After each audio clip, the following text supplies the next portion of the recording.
Roger, I've got this loop antenna that I'm running now, which is driven from the top. Usually loop antennas are from the corner or from the bottom, but I found that driving it from the top, I get almost equal vertical and horizontal emission. So when the band kind of shifts around and moves from a vertical to a horizontal, I don't really experience much of a fade when it just is a matter of shifting polarity. But now, if the whole bottom falls out, obviously there's no vertical when you run out of horizontal to go to, so you do drop out. But by and large, this full-wave loop antenna is pretty fade resistant. Roger. Yeah, Roger. KD5PXH for ID. Yeah, just to be advised, we have another station on frequency here, and I believe it might be a station in North Carolina that's creating some QR Nancy over. There's some interruption there over. Roger, Roger. You want to go up another 5, 28410? 410 QSL. Roger, Roger. KC9VKV QSY to 28410. KD5PXH QSY 28410.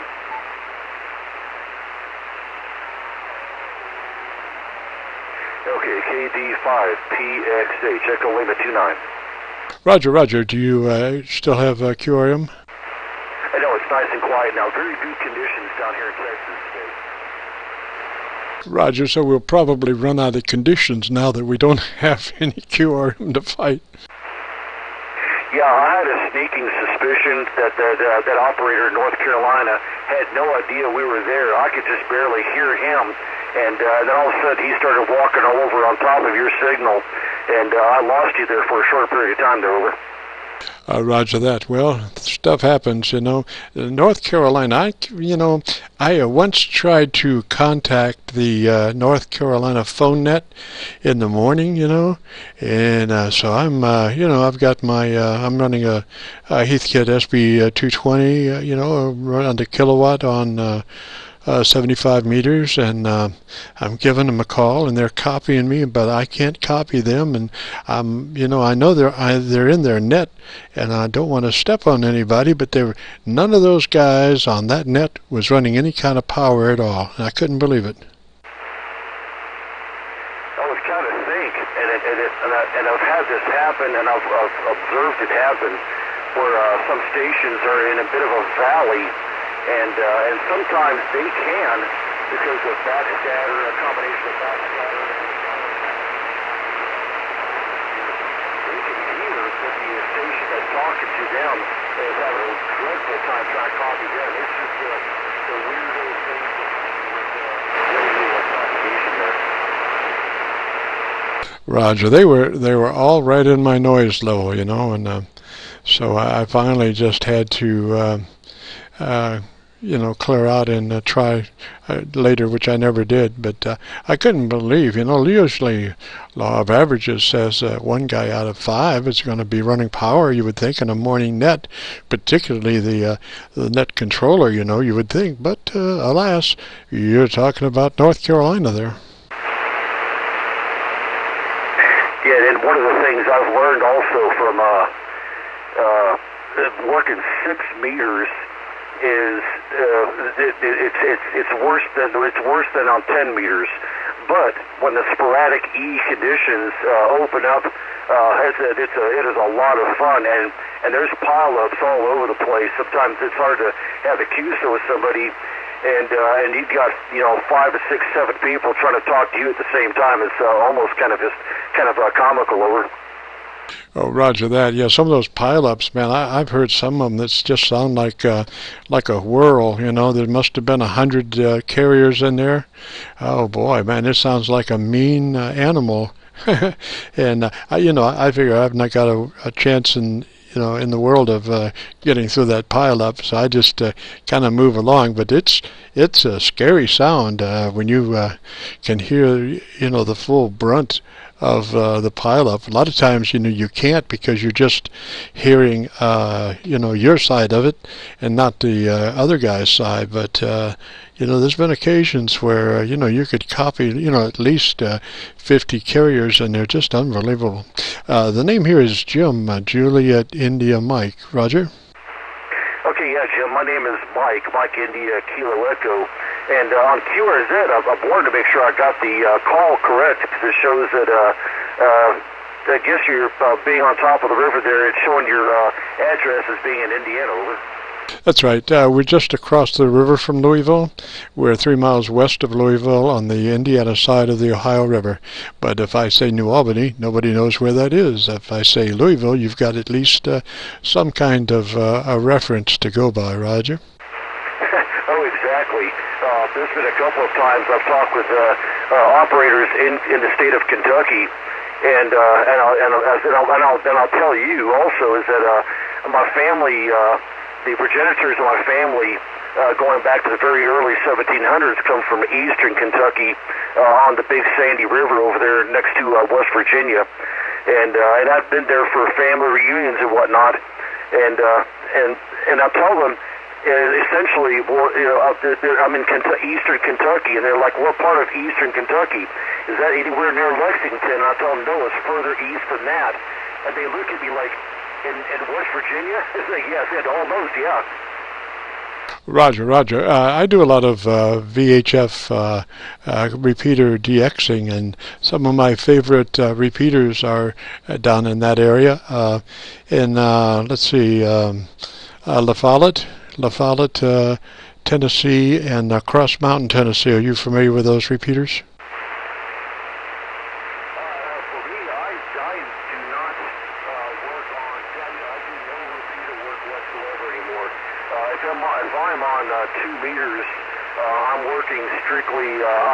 Simplex FM, or I'm doing sideband, single sideband on 2 meters. I do not do anything on repeaters on 2 meters or 6 or 10, over. Oh, roger that. Yeah, we do, I guess, VHF DXing, and mainly repeater DXing. We're right now at about the 250, 300 mile mark. On a daily basis. Our longest is a 400-mile DX to,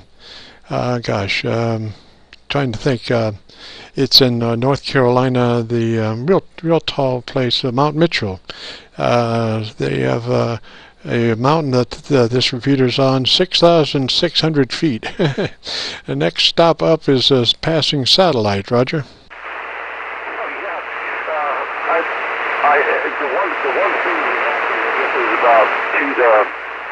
Maybe 2012, we had some really good 2-meter openings. 2012, somewhere in that area, might have been 2013, and we were able to pick up on 146520, the FM simplex calling frequency, a operator on top of some mountains just outside of Phoenix, Arizona, on 2 meters FM simplex on his, I think, 100 watts.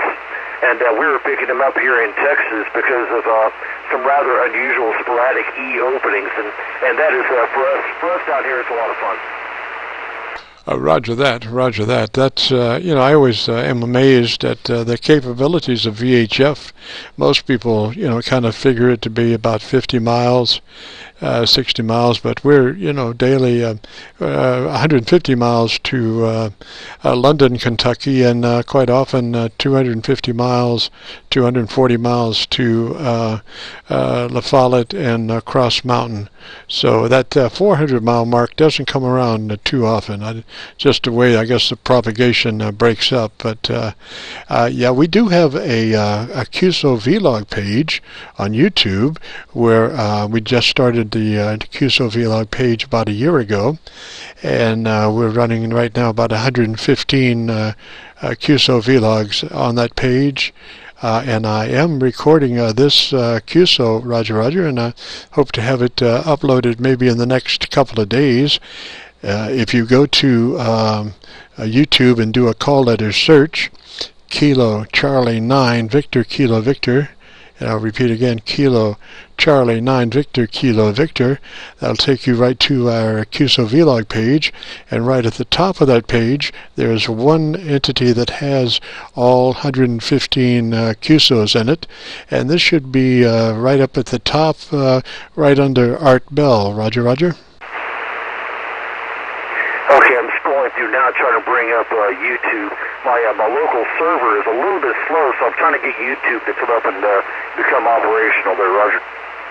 Roger, roger. Yeah, just go to YouTube, and the Qso-Vlog is a series segment off of my main page, which is Jim Fergusson's radio story, where we celebrate 50 years of commercial broadcasting. And we have probably about 630 segments in on the main page, Jim Fergusson's radio story, which consists of documentaries and music specials that we have created during our career. But the Qso-Vlog part of it is just about a year old, and it has all things to do with amateur radio. Roger. Yeah, Roger. I stand by for a second. Let me get this thing turned down real quick here. It's awful noisy. Yeah, back about 25 years ago, I was a very avid listener of the Art Bell show, and even when I was stationed up in Alaska, I was awake from midnight to 4 o'clock in the morning, and listened to Art Bell during those years earlier. Roger, roger. Yeah, Art is one of the true geniuses and masters of radio, and will always be.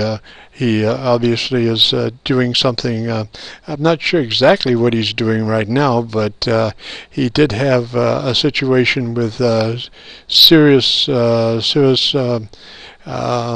satellite service that they didn't get along too well, and he is not a yes man, so I think he took a walk away from that. I think it had to do with he wanted more control over the internet stuff, to where people could access by the internet his programs a lot easier than what was happening. I think that's what the main problem was, and but he is a one-man show. When he was doing his initial radio stuff out in Nevada, Pahrump, Nevada, he ran his own control board, did his own phone screening. He didn't have a screen. Actually, he just took them as they came, and just did the whole ball of wax himself. Roger. Yeah, and some of those phone calls are pretty. I would have no patience for some of the phone callers they used to call in and try to trip him up. I would have to just kind of unleash them, but you can't do that on a live mic when you got to worry about making sure you do not inadvertently use inappropriate language, things like that. Yeah, every once in a while, still even now, I'm a chronic insomniac, and I'm awake from midnight to 3 o'clock in the morning, somewhere in that area, and I'll catch George Noory and the other talk shows in the evening, in the wee hours of the morning there. Oh, roger that. Well, I'm sure Art doesn't have to worry about profanity. As a professional broadcaster, you never slip up, unless you're in a fit of rage. But under normal situations, you just don't have that proclivity for getting involved with a language problem. You're always trying to find the proper phraseology to cover the topic in hand, and profanity is an option that usually is not considered a good one in radio. Roger. Yeah, and that's where there's a big separation, because I spent half of my youth in the military till I retired, and the inability to deal with some of the people that behave like that. There's ways of how we went about solving that problem. But you're absolutely right. Yeah, it's not appropriate behavior for that type of communication platform. Over. Roger, Roger. Now, Mike, maybe you could describe your radio setup. It's a very simple setup, a ICOM 746 Pro, and which is my standard 6-meter DX operation station, and I'll use it for 10 meters quite often, and that's about it. First I have two antennas. One's a vertical antenna, an IMAX 2000 vertical antenna, the top of which is about 45 foot above ground level, and the secondary antenna is a Buckmaster 7-band off-center fed dipole, which is 135 feet in length, and it's running north and south, so I have it is running east and west, so I have an orientation of north and south for listening and transmitting. And for 6 meters, I have a dedicated antenna. It's just a 4-element beam made by a company called Arrow, and it's on top of a tripod mast, and it's only 20 foot above ground level on the roof of my house.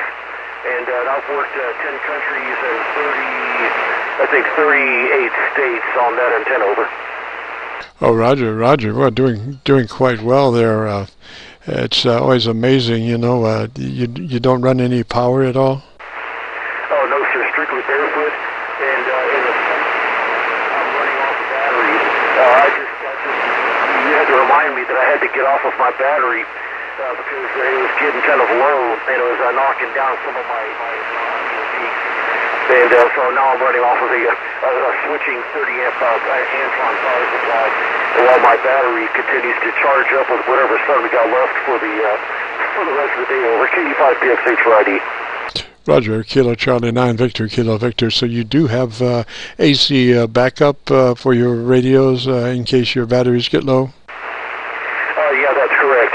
And I for whatever reason, I got to move it around, and I hooked it up to the batteries, and I thought, yeah, it's doing pretty good, but I didn't realize I'd have so many contacts on 10 meters, and just when I least expected it, I got down to about 12.2 volts, and it's an older battery, so I got to take care of it until I got my secondary battery put up alongside of it. Yeah, right now the solar panels trickling away and charging it back up, and it's putting 12.6 into it right now, and I'm on the switching power supply on this rig. Over.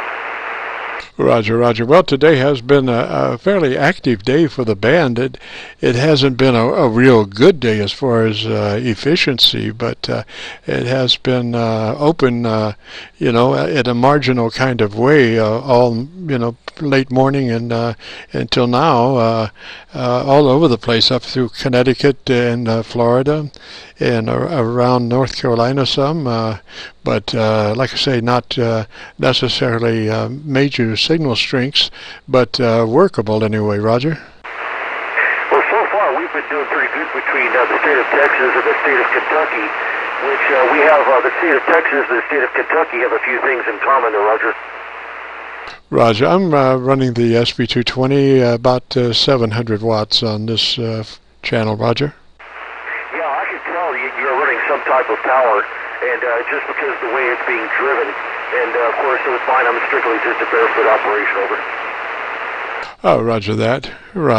Yeah, that's about the max for the Heathkit SB220, about 700 on this one. You get about a kilowatt on 80 meters. Roger. Yeah, and with that we got some QSB, so I lost the very last of your transmission. Roger, Mike. I was just saying that about 700 watts on this channel, 10 meters, and about a kilowatt on 80 meters. That's what the SB220 does, Roger. Okay, yeah, that was a much better copy. Yeah, the QSB is there, but it's moving kind of fast. It's not that long delay type QSB.